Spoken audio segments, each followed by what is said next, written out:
Bien. Una de las informaciones principales de todos los periódicos hoy es el tema de la reelección. Opiniones diferentes de los funcionarios y miembros del comité político que están o no de acuerdo con la misma, o dicen que hay o no hay tiempo para la reelección. Junior, ¿realmente hay tiempo para armar una reelección del presidente Medina? Pero queda 1 año y cuantos meses para las elecciones. Las elecciones son en mayo y estamos en enero, mi cielo. ¿Y cuándo tradicionalmente que los partidos deben de tener ya elegido su candidato para la Entre presidencia? marzo, abril a mayo ya definen su candidato. Sin embargo, yo creo que el tema de tiempo, no, todo es según el cristal, el color con que se mira.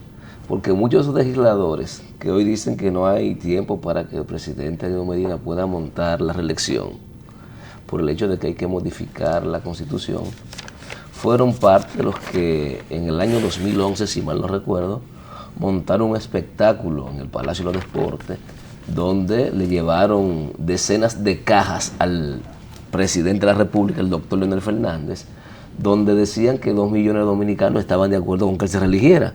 Y la Constitución acababa de aprobarse precisamente el año anterior. Por lo tanto, aquí no es un problema de tiempo o no, un problema de voluntad política. Y lo que esto reafirma es la necesidad de que el presidente de la República pues se refiera al tiempo, al tema. ¿Por qué? Porque si usted observa, señores, estamos hablando de personas que cuando el presidente Edía se lo echaron encima, es Gonzalo Castillo, es Gonzalo Castillo y otros funcionarios, y esa persona... Sí, pero sin embargo el senador de Baní, Wilton Guerrero, dice que de la tendencia de Danilo, Sí, dice que no hay tiempo. Dice él que no hay tiempo, sin embargo todos los otros legisladores dicen que no es un problema de tiempo, que tiempo hay de más, que tiempo hay de más, que es que el presidente no se ha referido, y es así, cuando hay voluntad política, Michelle, el tiempo se fabrica. Y esto de que dice Gonzalo Castillo, el pueblo será quien decida si hay tiempo para la reelección, cuando le responde a Pina. ¿Tú entiendes que esto es un mensaje?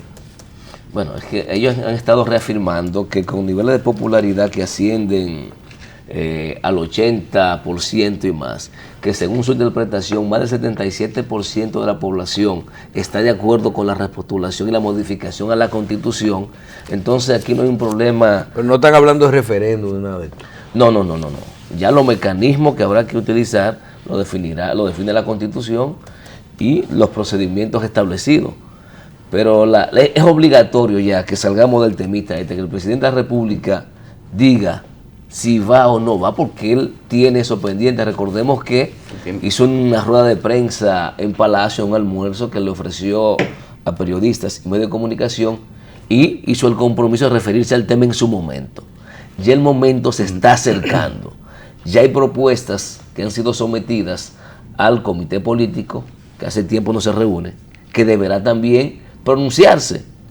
Y para que haya reelección tiene que haber consenso primero al interior del PLD y luego, como plantean algunos legisladores, convencer, que no es tarea nada difícil, a legisladores de oposición para poder requerir el quórum que establece la Constitución. Porque las experiencias están ahí. Cuando ha habido que con argumentos y con la capacidad de convencimiento que involucrar a legisladores de oposición para un proyecto de reelección, los argumentos sobran, sobre todo cuando nos dejamos involucrar fácilmente. Y esa es la realidad. Entonces, esperemos por el presidente de la República para que le compongan los sueños a muchas personas. Bien. En otras informaciones, vemos que el ejército se refuerza con 600 militares más la frontera y que hay alrededor de 22,000 personas que ya han devuelto por problemas de ser extranjeros ilegales. Y la semana pasada el presidente Medina no dio una señal de que no fueran molestados los indocumentados. No, que no deporten, pero que se queden, Bueno, pero entonces, que no deporten, pero que sí que lo atajen. Así, que no entren más, pero que los que están aquí que no los deporten. Eso fue lo que básicamente estuvieron diciendo. Porque pienso que el problema no es un problema de militares, porque nosotros todo lo queremos resolver militarizando. Resulta que mandamos una dotación militar para la frontera con un CEFRON y unas Fuerzas Armadas sin recursos militares a pasar hambre la frontera para que sean víctimas los traficantes de haitianos, le den 2 pesos y lo dejen entrar. Que sean tentados. Lo dejen entrar, porque ese es el comportamiento histórico que tenemos con el manejo del tema haitiano. Y ahí vi que ayer a propósito de natalicio... Pero eso puede ocurrir, Junior, pero hay 22,000 personas ya de vuelta. No, yo no te estoy diciendo que no haya personas de vuelta, Michelle. Y tiene que haber, y debe ser así. Lo que te digo es que no basta con mandar militares sin tener las condiciones existenciales garantizadas. Porque es eso. Hoy no vimos el presupuesto que le aprobaron al CEFRON a propósito de que estábamos hablando del tema haitiano, de la ocupación pacífica, del tráfico ilegal, y no le dan presupuesto. Pero hay que preguntarse, esos militares que han mandado adicional, ¿cuál es la dieta adicional que tienen para mantenerse por ahí? ¿Van a pasar hambre? Bueno, pasan en los destacamentos, ahora en la frontera que no conocen a nadie. Sin condiciones, usted no puede plantearse combatir el delito, combatir el crimen, cuando la persona que está encargada de eso no tiene las condiciones para soportar las tentaciones, Michelle. A eso es que me refiero. Claro que es correcto que protejamos la frontera, eso es así, pero hay que darle condiciones a esos centinelas, entrenarlo, porque no se trata ahora. Yo no creo que haya un problema de condiciones. Yo estuve viendo las infraestructuras del CEFRON y esto, son tremendas. El problema es lo que tú decías al principio. O sea, ellos no tienen problema ya de condiciones. Aquí se habla de que es un militar que lo manden, antes lo mandaban a la frontera y era un castigo, ahora es un privilegio. Pero es un privilegio por la cantidad de cosas que ahí pasa sí se por aplica ahí. lo que tú hablas de que Pero hay que mejorarle sus ingresos para que no entren en pero corrupción. eso es parte de sus condiciones. No me refiero a las instalaciones. Ellos no están pasando trabajo ya. No me refiero a las instalaciones que puede tener el CEFRON, sino a la condición per se del personal que se destina al cuidado de la frontera.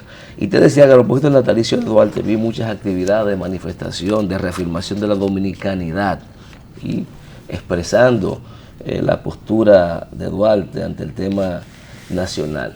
Sin embargo, yo escuché muy poco hablar también de qué posición hubiese asumido Duarte en la época actual contra las personas, tanto políticos como empresarios, que han hecho, Michelle y Carlos, del tema haitiano una fuente de poder económico y de poder político. Porque aquí no podemos seguir analizando el tema de la migración sin asumir la responsabilidad que nos corresponde a nosotros como Estado. Pero las declaraciones del cardenal van en ese sentido. No podemos seguir. De seguro que Duarte hubiese enfrentado a esos políticos, a esos empresarios. Sabes que realmente es lo que tú dices, tú tocas un punto importante de que el interés económico es quizá uno de los principales promotores de ese asunto de la inmigración haitiana, porque ayer aquí había una persona diciendo una realidad que para muchos quieren desconocer, que realmente lo que se busca es mano de obra barata y no es verdad, una verdad absoluta, de que el dominicano no quiere trabajar ciertas áreas. Simplemente es que por la costumbre que se ha hecho ya de que se usa la mano de obra haitiana para la construcción principalmente, ya hay muchos dominicanos desempleados que quisieran poder trabajar construcción y quisiera poder hacerlo dentro de un marco de dignidad y de bajo ciertas condiciones propias de un buen ambiente laboral, pero por esos empresarios, esas personas que quizás se benefician demasiado, inclusive creo que hasta el gobierno está utilizando mano de obra haitiana. Eso es una cosa que empresarios incumpliendo leyes y políticos, Carlos. Bien, claro. No solamente el poder económico que genera la migración haitiana ilegal, claro, también ha generado poder político, porque ¿cuántas cédulas entregó el Estado Dominicano a muchas de esas personas para que votaran? Claro que sí. Bueno, tenemos una información del Ministerio de Obras Públicas, cuyas autoridades y otras instituciones visitaron puntos críticos en el municipio de San Cristóbal, que fue declarado de emergencia por el gran cúmulo de basura en sus calles, en todos sus sectores, para determinar acciones de ejecutar con el fin de lograr un mejor manejo de esos residuos. Las carteras de Medio Ambiente, Salud Pública, Liga Municipal Dominicana trabajan junto al Ministerio para tomar el control y el manejo de la basura, con que se espera una solución definitiva a la problemática en San Cristóbal en un plazo no mayor de 30 días. Una comisión que fue encabezada por el ingeniero Ramón Antonio Pepín, jefe de gabinete del Ministerio, realizó un recorrido por diferentes puntos de la demarcación para observar los puntos críticos. Eso que vemos ahí es la eliminación de vertederos improvisados en la avenida 6 de noviembre y también en la avenida de acceso a San Cristóbal, en la antigua carretera Sánchez. Ahí vemos cómo parte de la Comisión Militar y Policial del Ministerio de Obras Públicas también forma parte de esos trabajos. Nuestras acciones a tomar las instituciones citadas buscan prevenir el surgimiento de brotes de enfermedades que afecten a los residentes en San Cristóbal. Ahí estamos viendo quienes transitaron por el sur se encontraron con ese panorama en el día de ayer. Camiones y camiones de desperdicios retirados de las vías de acceso a San Cristóbal y en muchos de sus sectores. Son las 6:12, venimos en breve con más de la Revista 110, Félix de Sena con la información deportiva. Gracias por continuar con nosotros acá en Revista 110. Bueno, está caliente entonces el tema de los ejecutivos de Dreams, que quizás han sido unas personas que en principio se vieron que parecían estar cumpliendo con algunos requisitos para hacer inversión extranjera aquí en el país, en el área de casinos. Posteriormente confrontaron muchas dificultades. ¿Qué pasó con esa gente?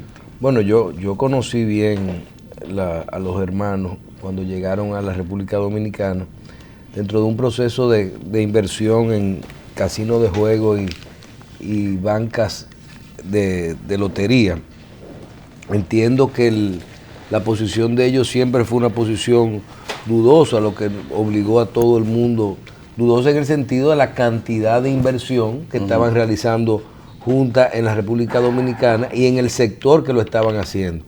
Todas las personas que conocimos esta empresa, porque nos invitaban a uno como una empresa nueva que se proyectaba iniciando relaciones públicas en República Dominicana, ellos, inclusive inversionistas que estaban, personas que habían recibido, porque todo el mundo estaba alrededor de Dreams. Imagínate un grupo de personas comprando todas las empresas relacionadas al juego en República Dominicana. Porque para comprar 1000 y pico de bancas y creo que 10 o 12 casinos de juego, había que negociar con todo el mundo.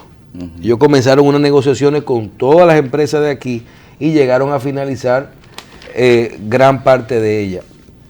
Todo el mundo consultó, e inclusive había una investigación, una solicitud de investigación hecha al DNI del momento o a algunas instituciones del momento, solicitando información sobre ello, y tanto local como internacionalmente la información no fue mala, no tenían ningún tipo de problema. A raíz de la información del Banco Popular, cuando le cierran las cuentas y eso, es que comienzan las dudas con respecto a esta familia. Entonces esta gente comienzan a trabajar en efectivo y con unos problemas de unos tiroteos en las empresas de ellos de casino de aquí.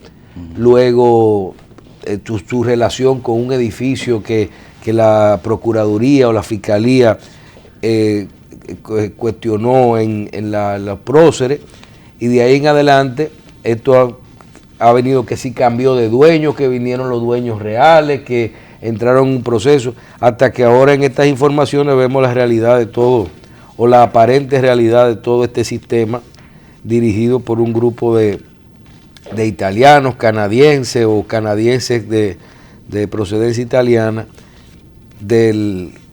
que son los dueños de este grupo de compañías. Yo no conozco mucho acerca del caso, pero la información que manejé en un momento determinado daba la impresión de que había como una parte de los inversionistas que estaba tratando de embargar a otra, según tengo entendido, porque de ahí fue que más o menos fue para el tiempo que hubo las ocupaciones, tiroteo dentro del edificio ese que está ahí en los próceres.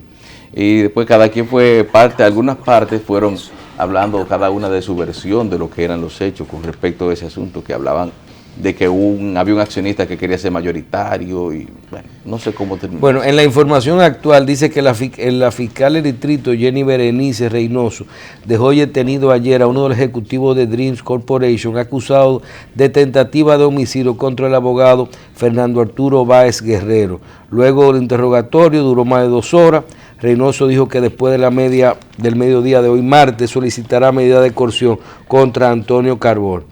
Antonio y Francisco Carbone eran los hermanos que inicialmente vinieron a República Dominicana como los dueños de esta firma.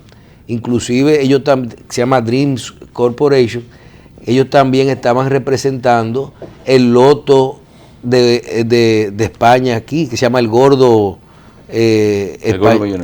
Millonario. O sea, ellos no tuvieron ningún tipo de imagínate, esta firma española se asoció con ellos en República Dominicana. Pero el apresamiento no tiene que ver con la inversión, Michelle, sino con el incidente. No, pero el trabajo que está preparado, que de ayer estamos viendo en los medios, es un trabajo que nos dice que ya habían implicaciones de lavado en Canadá, que habían unos problemas de... Lo mismo que se había dicho anteriormente. Sí, y que inclusive habían sido apresados por tener armas de fuego ilegal en Canadá el año pasado. Realmente parece que todo va a seguir en su curso, pero ellos eran una familia rara. Ahí no se puede negar las cosas. Ahora que uno ve en un momento dado, todos veíamos una inversión de 100 y pico de millones de dólares más lo que esto proyecta. Y uno decía, bueno, invertir de golpe en un grupo tan grande de empresas, 100 y pico de millones de dólares, en una cosa que es juego, te da definitivamente un grado de ostentación. Pero ellos eran una familia, un movimiento de vehículos, de seguridad bastante impresionante.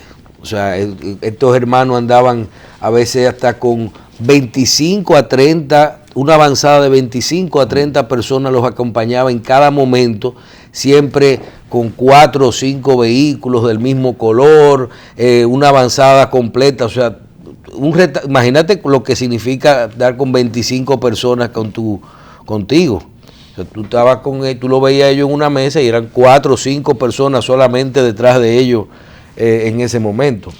La verdad que ellos, pero todo era negocio, comprando, discutiendo precios, eran adquirieron 1000 y pico inclusive hubo personas que todavía no le han terminado de pagar inversiones aquí de bancas de lotería. Ahí empezó el problema de las transferencias de fondos y se han quedado en este problema. Bueno, con situaciones como esa, no sé, todos los registros de investigativos decían que estaban en orden su documentación, Michelle, que por lo menos era lo que limpia. yo no hice ningún negocio con ellos de carácter en lo personal, pero sí depuramos la firma y estaban totalmente, por lo menos las informaciones porque no es que a ti te dicen no tienen ningún registro por el que no se pueda hacer esta operación. Además había medio país haciendo negocio con ellos. Y acuérdate que las cuentas fueron cerradas después de haber sido abiertas. O sea, no fue que ellos tenían problemas. Porque ellos llegaron a hacer sus operaciones completas aquí. Me acordé del video que estaba escuchando, de lo especial que es el dominicano, ¿verdad? Que compra candado después que le roban. Y es así. No, porque hay gente que tú lo ves que están bregando con muchísimos cuartos y los que vienen dicen, espérense, no me dañen el negocio ahora, no, vamos a hacer este asunto rápido con esta gente antes de que se venga a descubrir cualquier cosa, que yo lo que quiero es sacar mi beneficio. Y si no, toma como ejemplo lo de la banca piramidal. El pique de todo lo que se meten ahí, ¿sí? El pique de los que vienen, de los que entran últimos, porque dicen, ya me dañaron el negocio, ya los que picaron adelante fueron los que les fue mejor. Es así, señores. Y parece que Peñagoba cogió un pique con Hipólito y le renunció a Luis Abinader del PRM. E inmediatamente le han abierto las puertas en el PRD. Yo creo que el licenciado Ataide Can tiene una meta difícil de tratar de consensuar y de bajar las asperezas contradictorias que hay entre la dirigencia del Partido Revolucionario Dominicano y también en la dirigencia del PRM. Va a tener que confesarse con doña Tatica también, a ver si puede lograr su cometido de la creación de un frente más de oposición donde participen todos los sectores opuestos al continuismo del PLD, pero que inicia esa jornada con tratar de reagrupar y reunificar a los PRD, porque él entiende que PRM, su partido, todo eso es PRD. Que sí, lo que hay todo son viene de la misma diferencias. ideología, tienen propósitos comunes, cónchale. Por lo menos, digo, o sea, Precisamente, tienen intereses individuales y propósitos comunes. El problema de ese partido es eso, que no tienen intereses comunes. Yo le decía al licenciado Ataide Can, una pregunta que le hacía, que habiendo el Partido Revolucionario Dominicano haber perdido su objetivo fundamental, que es llegar al poder, que cuáles son los intereses comunes que él entiende que pueden unificar al PRM y al PRD. Tú me dices a mí, la gente se junta por intereses. Entonces, si tienen un interés estratégico común, tienen intereses tácticos comunes, tienen intereses económicos comunes, tienen intereses programáticos.